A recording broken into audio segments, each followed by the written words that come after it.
ஸ்ரீராமச்சந்திர பரபிரம்மணே நமஹ. பட்டாபிஷேகம் நின்று போய் ராமர் கானகம் போனதை தெரிஞ்சுட்ட பரதர் தன்னுடைய தாயார்கிட்ட ரொம்ப கோபமடைகிறார். அப்போது ராமர் என் மனசில் இருக்கிற இடத்த நீ அறிஞ்சிக்கலை, அதனால தான் இந்த வினையை நீ செஞ்சிருக்க. ரொம்ப பெரியோர்களால் நிர்வகிக்கப்பட்ட பொறுப்பை ஏற்க நான் யார்? அப்படியே பலவிதமான உபாயங்கள்னாலும் அறிவின் உதவியானாலும் நாட்டை நிர்வகிக்கிற திறன் எனக்கு ஏற்படும்னா கூட நான் அதை ஏற்றுக்க மாட்டேன். அதை ஏற்றுண்டு உன் எண்ணத்தை நிறைவேற்ற நான் கண்டிப்பாக மாட்டேன்னு தன்னுடைய தாயாருக்கு பதில் உரைக்கிறார் பரதன். முன்னோர்களின் ராஜ்யம் மூத்தவனுக்கே உரிமைன்றது உலக வழக்கம். குறிப்பாக இக்ஷ்வாகு குலத்தில் இந்த வழக்கம் மாறுபட்டது இது வரைக்கும் கிடையவே கிடையாது. ஈவை இறக்கமற்ற பெண்மணியே, இந்த ராஜ்ய மரபை கூட நீ மதிக்கலையே. உன்னுடைய முன்னோர்களும் கூட புண்ணியவான்கள் தானே. அப்படி இருக்க இந்த பேராசை உன் மனசில் எப்படி உண்டாச்சு? நான் ராமரை மீண்டும் அழிச்சுட்டு வருவேன். அவரை சிம்மாசனத்தில் அமர்த்தி நான் அவருக்கு தொண்டு புரிவேன். குலத்தை கெடுத்த மன்னர் மணந்ததுனால கௌசல்யா தேவியும் சுமித்ரா தேவியும் இன்றைக்கி துக்கத்தில் துடிக்கிறாங்க. கேகேய மன்னன் அஸ்வபதியின் மகள் இல்லை நீ எப்படியோ அந்த குளத்தில் பிறந்துட்ட அரக்கி அப்படின்னுட்டு தன்னோட தாயார் சொல்கிறார். கன்றை பிரிஞ்சு பசுவும் கூட துடிக்குமே. அப்படி இருக்க ராமரை பிரிஞ்ச கௌசல்யா தேவியார் இனி எப்படி உயிரோடு இருப்பாங்க? அவருக்கு இந்த கொடிய நிலையை உண்டாக்கின நீ இறந்தாலும் கூட துக்கத்தை தான் அனுபவிப்பேன். எனக்கு பெரும் அவப்பேரை உண்டாக்கிட்ட உன்னுடைய திட்டம் நிறைவேறதுக்கு நான் கண்டிப்பாக உதவ மாட்டேன். நான் காட்டுக்கு போக போகிறேன். ராமரை மீண்டும் அயோத்திக்கு அழிச்சுன்னு வரப்போகிறேன். சிம்மாசனத்தில் அமர்ந்தாதான் என்னுடைய பாவம் அவர் உக்காரச்சே தான் அழிய போகிறது. தீய ஒழுக்கம் உடையவளே, நீ இந்த ராஜ்யத்தை விட்டு ஓடி காட்டுக்கு போயிடு. நெருப்பில் விழுந்துக்கோ, விஷத்தை குடி, இல்லை கழுத்தில் சுருக்கிட்டு வாழ்வை கூட முடிச்சுக்கோ. உனக்கு வேறு கதி இல்லை. நீ பாழ் நரகத்தை தான் அடைய போகிற, அதில் சந்தேகமே இல்லை அப்படின்ட்டு ரொம்ப ஒரு பாம்பு சீர்ற மாதிரி பொறிஞ்சு தள்ளறார் பரதன். தரையிலையும் விழுந்துடுறார். அவரால் துக்கம் தாங்கவே முடியல. அங்கே வந்த மந்திரிகள் முன்னிலையில் பரதன் மீண்டும் பேச தொடங்குறார். இந்த ராஜ்யத்தை நான் ஒரு பொருட்டாகவே நினைக்கல. ராமருக்கு பட்டாபிஷேகம் சேவிக்க மன்னர் எடுத்த முடிவு பற்றி எனக்கு எதுவுமே தெரியாது.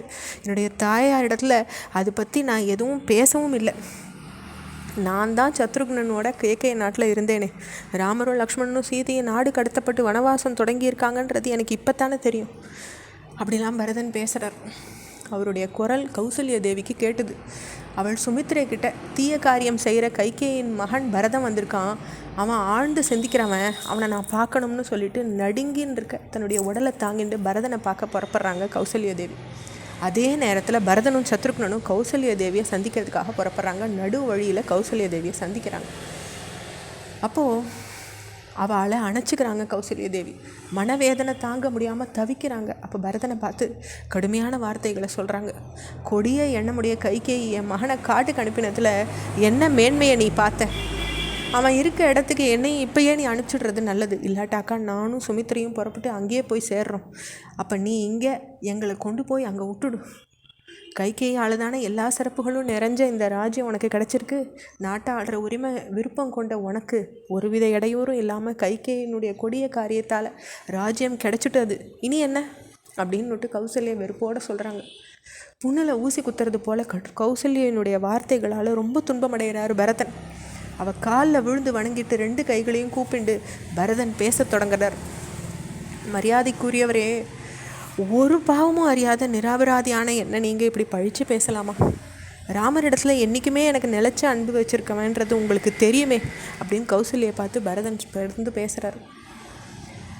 இந்த கட்டத்தில் பரதன் கௌசல்யனுடைய பேச்சினால் ரொம்ப நொந்து போனவராக பாவங்கள் பட்டியல் ஒன்று வெளியிடுறார்.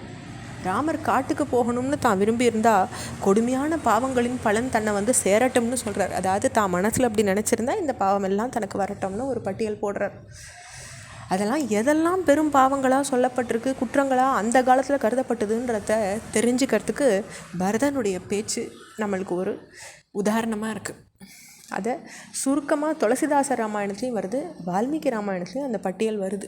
அதை நம்ம அடுத்த பகுதியில் பார்க்கலாம். ஸ்ரீராமச்சந்திர பரபிரம்மணே நமஹ.